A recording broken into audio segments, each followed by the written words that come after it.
विश्वास रखिए गुरुवर पर, ये तूफान को हवा के झोंके में बदल देते हैं। भगवान पर विश्वास रखिए, श्रद्धा रखिए, और भगवान की कृपा से, गुरु की कृपा से तूफान भी हवा के झोंके में बदल के रह जाता है। बड़े संकट थोड़ी सी तकलीफ देकर के टल जाते हैं, बड़े से बड़े कार्य धीरे धीरे सहज रूप से सिद्ध हो जाते हैं। विपरीतताएं सहयोग में बदल जाती हैं, प्रतिकूलताएं अनुकूलता में बदल जाती हैं।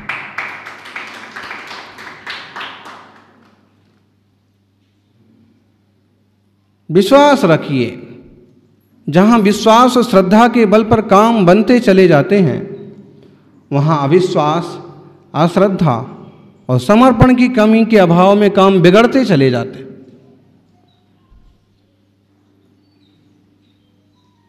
कभी कभी धर्मात्माओं के साथ छोटी मोटी घटना घटती है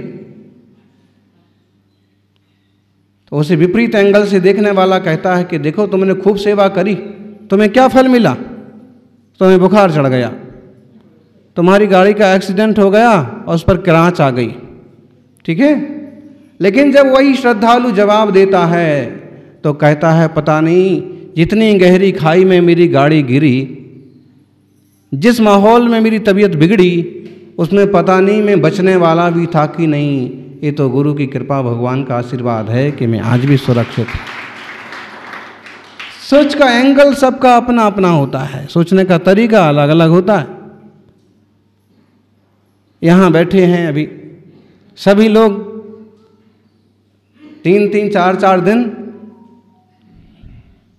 सर्दी बुखार शरीर का दुख झेल करके वापस रेडी हो, चौथे दिन तो रेडी हो ही जाते हैं, भले 2-3 दिन और कमजोरी के लिए आराम कर ले हुए।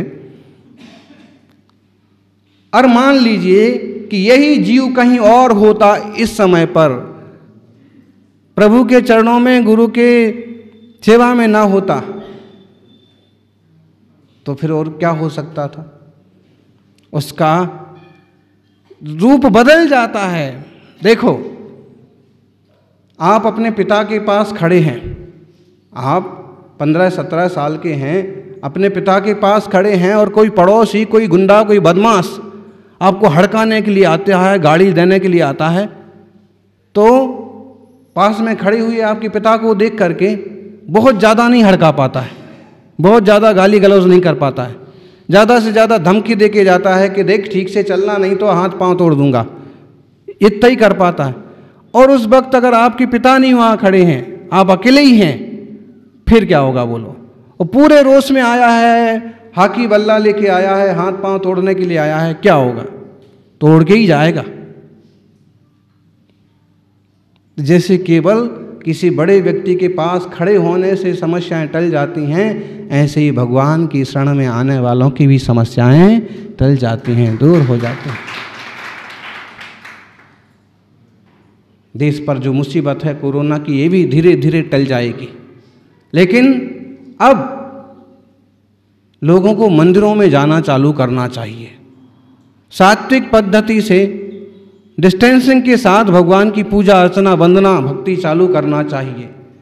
घर में पड़े पड़े तो बहुत गुजर गया समय। अरे जब बाजार में जा करके जा ही रहे हैं लोग, दुकानों पर जा ही रहे हैं, तो मंदिर में जाने का किस बात का परहेज? और मंदिर के लिए क्यों बाउंड? भगवान के पास जाएंगे, स्तुति गाएंगे, भक्ति करेंगे, मंत्र जाप करेंगे, पूजा अभिषेक करेंगे, विवेक के साथ करेंगे, सहजता से, शांति से इस महामारी से भी छुटकारा पा जाएंगे।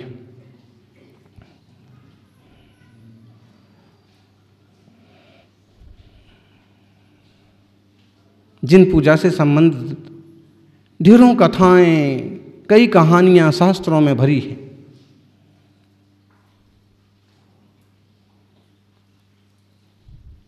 और वो तो कथाएं हैं, अपन जीवंत उदाहरण देख सकते हैं। यहाँ भी बैठे हैं धैर्यवत के एक श्रावक, ऐसी भयंकर परिस्थिति से गुजर चुके हैं कि उनको तो अभी इस देह में होना ही नहीं चाहिए था, चले गए होते, फिर हैं कैसे? कहीं ना कहीं भगवान की भक्ति की बदौलत, गुरु के आशीर्वाद की बदौलत।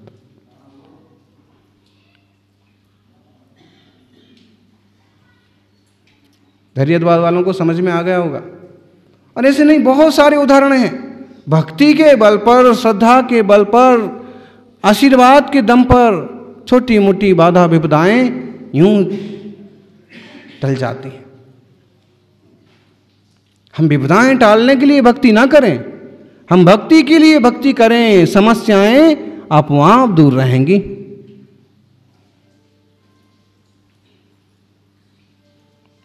सज्जनों, आचार्य कुंद देव ने भी जिन भगवान, जिन प्रतिमा, मुनिराज, इनकी बड़ी महिमा गाई है।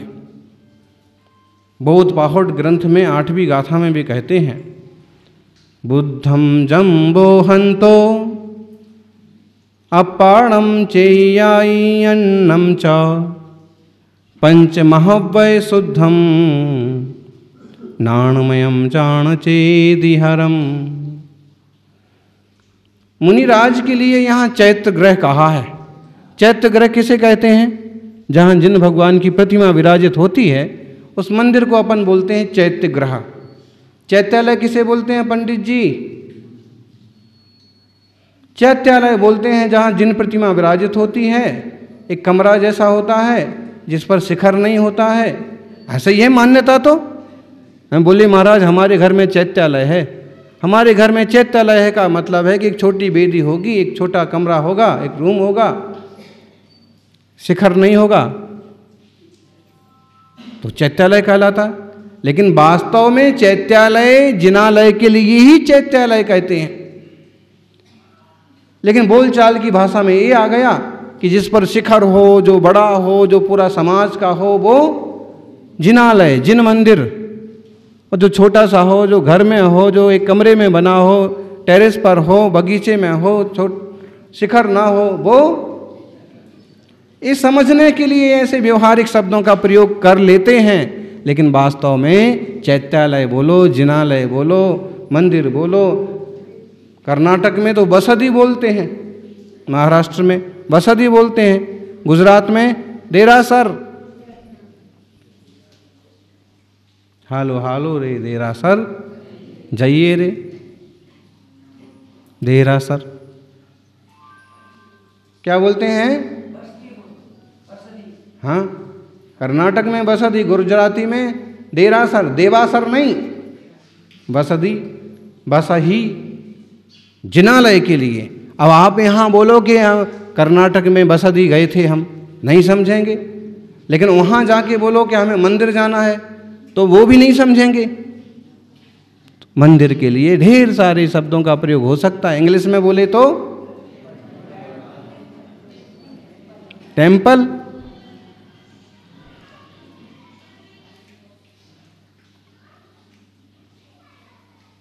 गुजराती में देरासर, गुजराती में कहते हैं देरासर जाऊं छू, और हिंदी में ऐसे ही चैत्यालय बोलो, जिनालय बोलो, कोई अंतर नहीं है। फिर भी समझने के लिए ऐसे कह दिया कि जो घर में बने हैं, घर के बगीचे में बने हैं, टेरेस पर बने हैं, छोटे हैं, उस शहर में, उस गांव में लोग मंदिर ना बना पाए तो किसी धर्मात्मा ने अपने घर में ही एक जिन प्रतिमा विराजित कर ली। हाँ, ये बात जरूर है कि जो घर में विराजित होगी वो मूर्ति 11 इंच से ज़्यादा की ना हो, ऐसा वास्तुशास्त्रों की बात है। तो चैत्य ग्रह कहते हैं जहाँ जिन प्रतिमा विराजित हैं वो जिनालय। यहाँ बात ऐसी कही है कि जिनालय के लिए तो कहा ही है चैत्य ग्रह, मुनिराज के लिए चैत्य ग्रह कहा है। बुद्धम जम्बो हंतो अपाड़म चेयाईम अन्नम चा। जो मुनि बुद्ध हैं, ज्ञानमय हैं, जो अपनी आत्मा को जानते हैं, औरों की आत्मा को भी जानते हैं, स्वयं संबोधित हैं, दूसरों को भी उपदेश देते हैं, वो कहलाते हैं चैत्य। चैत्य माने चैतन्य स्वरूप को जानने वाले। चैत्य मतलब चैत्य, चैतन्य स्वरूप को जानने वाले, ज्ञानमयी आत्मा को जानने वाले, 5 महाव्रत से शुद्ध अत्यंत निर्मल चारित्र वाले मुनिराज को क्या बोलते हैं? चैत्य ग्रह। क्यों? 5 महाव्रत आदि से संपन्न देह वाले हैं और देह में विराजित है चैतन्यमय आत्मा, इसलिए चलते फिरते मुनि को क्या बोलते हैं? चैत्य ग्रह। पहले सुना कभी ऐसा? चैत्यालय बोले मुनिराज के लिए, कोई मान जाएगा? यहां कुंद स्वामी ने कहा, जो अपने स्वरूप को जानते हैं, औरों के स्वरूप को जानते हैं, निष्पाप निर्मल प्रवृत्ति वाले हैं, चैतन्य स्वभाव को अनुभव करते हैं, वो ही चैत्य ग्रह हैं। ऐसे संयमी मुनि वास्तव में चैत्य ग्रह हैं और बाहर के जो जिनालय वगैरह हैं वो व्यवहार न से चैत्य ग्रह हैं।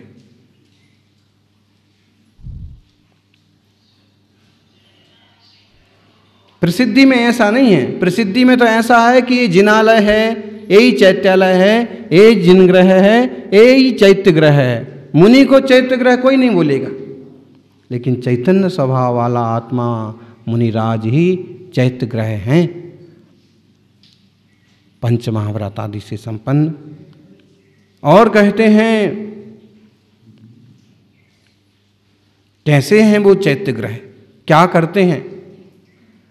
चेयम बंधम मोक्षम सुखम दुखम च अपयम तस्स चेयहरम जिनमग्गे छक्का हियंकरम भणियम।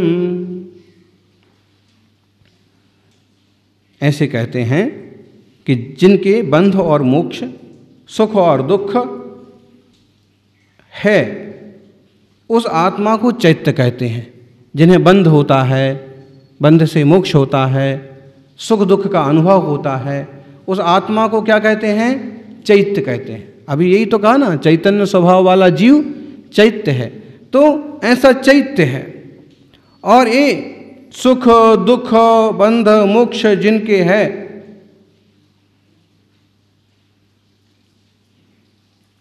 ऐसा आत्मा जिनमें है, वो चैत्य ग्रह कहलाते हैं।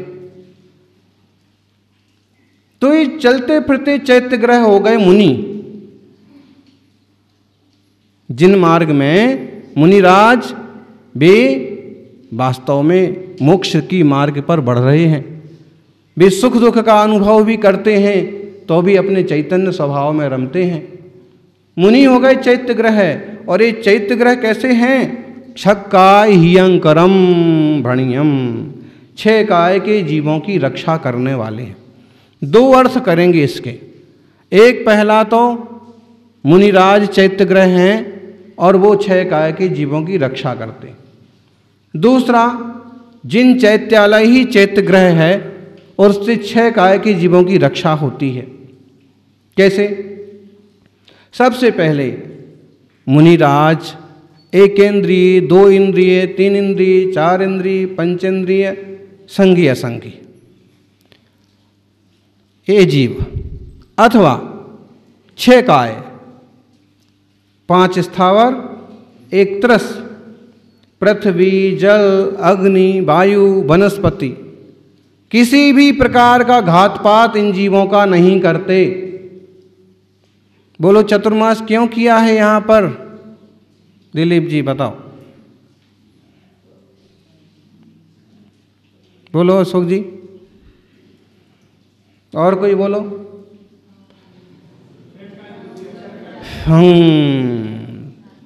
6 काय के जीवों की रक्षा हो।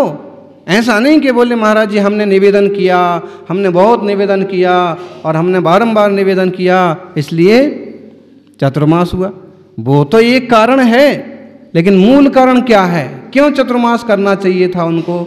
मुनिराज क्यों चतुर्मास करें? तो वो 6 काय के जीवों की रक्षा करने की भावना वाले हैं। किसी भी जीव का घात पात उनके तन मन वचन के निमित्त से ना हो, इसलिए वो चतुर्मास करते हैं। ऐसे घास पूस में कहाँ जाएंगे? छोटे मोटे ढेरों जीव उत्पन्न हो गए। इस जिनालय से निकल के वहाँ भोजनशाला तक, वहाँ गेट तक, वहाँ निहार शुद्धि तक जाने में 2500 जीव रास्ते में दिखते हैं। सैकड़ों जीवों के ढेर दिख जाते हैं। अब ऐसे में कहीं विहार कर रहे होंगे तो कितने जीवों का नुकसान हो सकता है। हमारे निमित्त से, हमारे प्रमाद से कितना आश्रय बंद हो सकता है। इसलिए पृथ्वी, जल, अग्नि, वायु, वनस्पति, ये पंच स्थावर और एक तरस मतलब जो चलते फिरते हैं, 2 इंद्रिय से 5 इंद्रिय तक के जीव, 2 इंद्रिय, 3 इंद्रिय, 4 इंद्रिय, 5 इंद्रिय, संगी भी असंगी भी, इन सबों का घात पात ना हो, इसलिए चातुर्मास करते। और श्रावक भी 4 महीने वो ज़्यादा से ज़्यादा तीर्थ यात्रा पर जाएंगे, जो समझदार श्रावक, मुनि संघ में चौका लेके जाएंगे, या फिर अपने घर में ही आराम से गांव के मंदिर में धर्म ध्यान करेंगे, छोटा मोटा व्यापार करेंगे, भारी और पाप का व्यापार नहीं करेंगे, व्यर्थ की यात्रा नहीं करेंगे। क्यों? उन्हें भी इतना ख्याल है कि जितनी जीव राशि के घात पात से बचो उतना अच्छा। तो 6 काय का हित करने वाले हैं मुनिराज। 5 स्थावरों की तो सिर्फ रक्षा ही वो करते हैं। कैसे रक्षा करते हैं? हमारे द्वारा उनका घात पात ना हो, इस ढंग से। और कैसे रक्षा करेंगे? उनको मरना है, जीना है, तो वो तो उनके ऊपर ही निर्भर करता है। हमारे से प्रमाद ना हो। 2 इंद्रिय, 3 इंद्रिय, 4 इंद्रिय, असंगी 5 इंद्रिय, इनकी भी एक तरह से रक्षा ही करते हैं, इनका हमारे से घात पात ना हो। लेकिन संगी 5 इंद्रिय जीवों को रक्षा भी करते हैं और प्रवचन, उपदेश, मार्गदर्शन दे करके उनके लिए मोक्ष का मार्ग भी प्रशस्त करते हैं। ऐसे 6 काय के जीव की रक्षा करते हैं। और जिनालय जो चैत्य ग्रह है वो कैसे 6 काय की जीव की रक्षा, उन्नति करता है? तो सठपाहट की टीकाकार सुरसागर सूरी ने कई सारी बातें कही कि बोले जिनालय के बनने में जो पत्थर लगे, ईंटें लगी, मिट्टी लगी, उससे उन जीवों का पुण्य बढ़ा।